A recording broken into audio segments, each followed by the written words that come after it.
So, what's one of the greatest tactics you can use? What's one of the social and mental triggers that we can utilize that'll make us really, really great with subject lines? Questions. Why are questions so great? Because we are hardwired to want to answer a question. We just want to know positively, absolutely what is at the answer. What is the answer to that question? I mean, don't you guys want to know what the answer is? Even a simple sentence even kind of makes you go, yeah, I want to know. And that's the power of questions. You guys want to know how to increase your open rate by 10, 20, 30%? You guys want to know how to get your customers to read your emails longer? You want to know the top 3 secrets that top marketers use to have everybody open their email all the time. Questions are powerful. Could asking questions lead to more open emails? You betcha. Letting the Minnesotan coming out. Next time you open your email, look at how many subject lines contain a question. And I want you to think, not just asking a question, because questions are good, but are there good questions, better questions, excellent questions, the best questions to ask? Absolutely. Bad question. You want to buy this. You're selling something? Nobody wants to open that email. That's not exciting. I'm not even excited to read that right now. An okay question is, do you have this problem with selling? A little bit better, we're still sticking on the topic of how to improve sales for someone who is in sales. Okay, it draws the question, gets the person kind of interested. Do you have this problem with prospecting? Notice the shift there. I went from selling to prospecting, something that is specific, something that is detailed to what my potential customer, my prospect, is doing. Best question, do you know the secret that will eliminate your prospecting pain? What's the difference between the best question and the better question? The difference is one's emotional, one is logical. One is emotional, one is logical.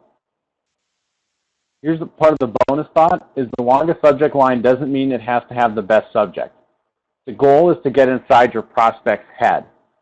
The company, the marketer, the person that understands the customer's emotional problem better than anybody else wins, period. The company that understands a customer's emotional problem better than anyone else wins. The more you know what they have to go through to do their work, the better you are going to be at their job. The more you're going to stand out in their mind. It's all about connecting with them. It's all about knowing what they sit at their computer, what they sit at work, and dread having to do. If you can know that, you know the key to writing a great subject line. How do you find that out?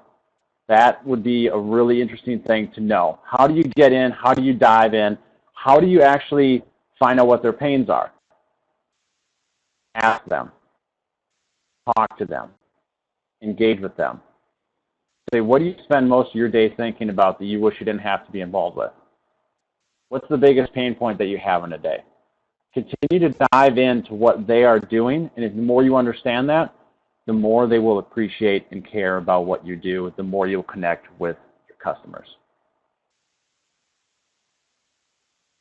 So, leave your subject line open-ended to draw your customers in. You never want to give them enough information that they know everything, but you don't want to make it too vague so they don't know enough. So you want to give just enough information to build interest. Use emotional words. Emotional, not logical, not factual, not Spock words. Emotional. You want to be Captain Kirk of the subject line. You need to just be all over the place, excited, happy, sad, everywhere. Here's some examples. Do you have this problem with following up with prospects? Are you using the one secret that will increase conversions on emails? Will your customers drool over this subject line? Discover this powerful hack to create wealth and success with your subject line. Do you know the hidden psychology that causes people to quickly open an email? If that was in your inbox, how likely would you be to actually go in and click on that? I want to click on them right now, but I haven't written the email, so I can't. Here's a fun fact. Write this down. subject lines with the word secrets get 30% more opens than any other word. Write that down. That's a good hack. Here's a quick list of logical words. Here's a quick list of emotional words. I'm not going to spend a lot of time on this slide because I know you know the difference between logical and emotional, but I just want to give a quick demonstration of the difference. So here's the core concepts that I want you to remember from subject lines that get open. Use open-ended questions. Open-ended questions build interest. Draws people in, makes them want to click. They want to know the answer. Incorporate emotional words. Get emotional.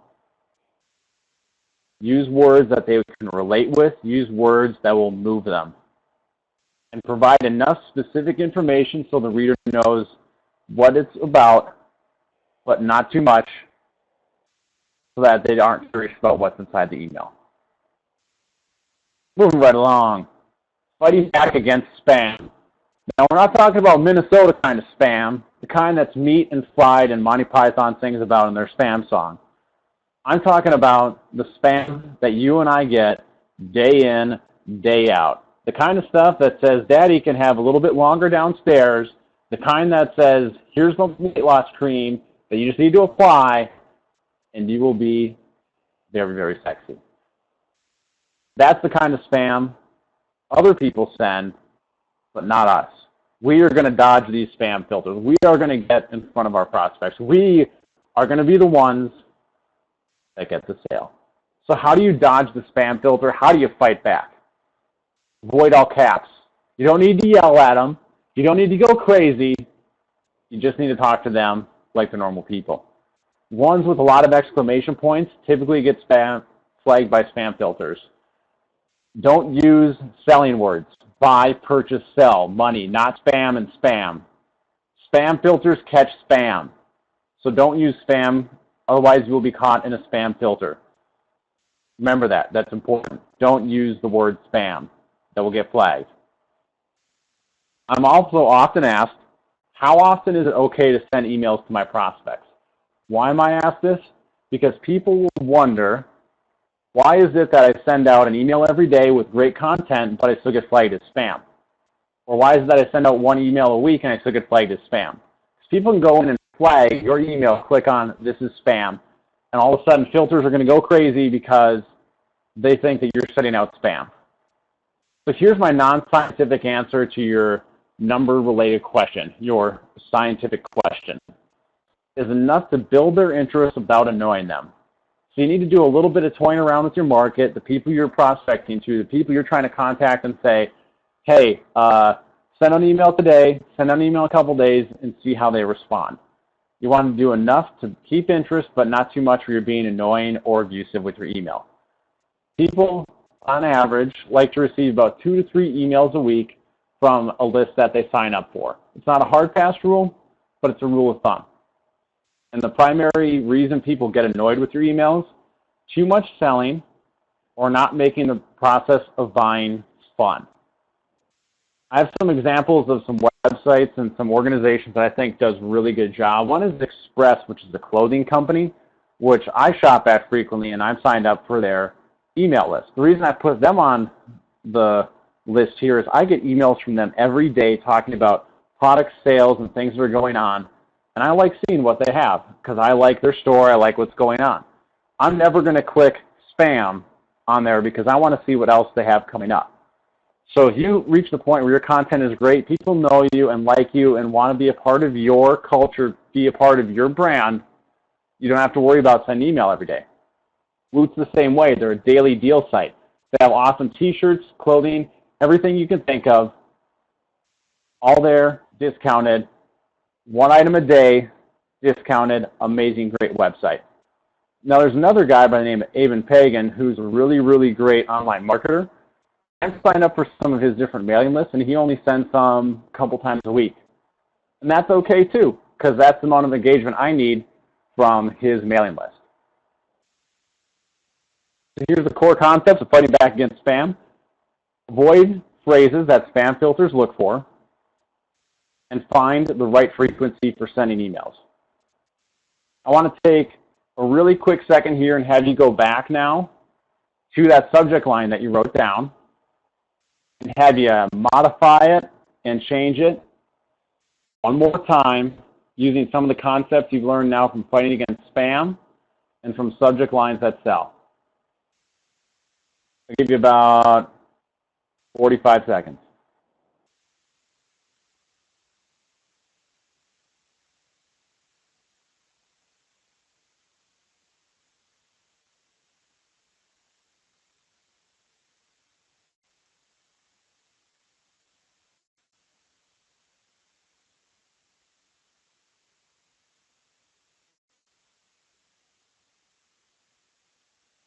About 15 seconds left.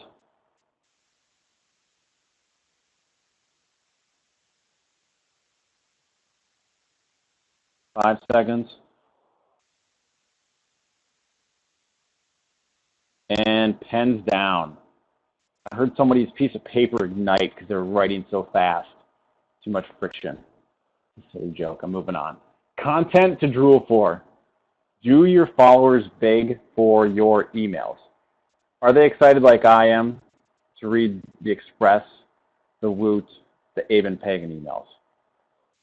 So you need to provide content that is helpful to what they enjoy, or problems that they have, or things that are challenging for them. So here's a list of things that you need to ask yourself when you're writing content. What are problems that your prospects or market has? What are current trends in the industry? What are stories they can relate to? Is there a new or exciting information you can provide? Are you able to provide access to thought leaders in the industry who are willing to write posts for you?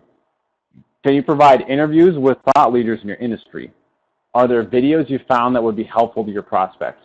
Are there articles in cyberspace you can provide? Become a thought leader in your industry by becoming the go-to teaching source. The biggest thing people trust and respect is teacher, someone who helps them overcome problems. If you are able to understand problems that they have, write how to overcome them, how to take them on, or have new ideas on how to tackle them, you will instantly have a ton more credibility with them. So get excited about finding their pains, finding their problems. How do you find out problems? Call them, talk to them, email them. There's got to be at least 2 or 3 people in your industry or your market that you have access to that you can talk to and figure out what they're doing. Figure it out, find them, talk to them, go out on the internet, go into your own brain, and find ways to solve those problems. You don't even have to solve them, just talk. If you're the one that raised the hand and says this is a problem, people will respect you more and you become a thought leader. Now when you write your article, you want to leave it somewhat open-ended to draw people into your website, your article, or bring them over to your product. How do you do this? What do I mean by open-ended? Let's say you have 7 bullet points of here's a way to get better at prospecting for someone who's in sales. Put bullet points 3 through 4 in, 1 through 4 in, and then bullet points 5 through 7 put on your website and provide a link. Another way you can do it is talk about the article in your email and then provide a link to it and say, hey, I was reading today, wrote an article today about X, Y, and Z, and now it's on the website. Click the link, get excited, check it out, go for it. Provide 1 or 2 points in the email and provide the rest on the website. Kind of the same idea as the first one. The other way you can do it too is you can just have a full-on article and about 2/3 of it's in your email and the last third of it's on your website. And on your website, you can take them anywhere you want, whether it's a video that you made, it's a product you have, it's another article you want them to read. You can keep them moving, keep them going, keep them excited.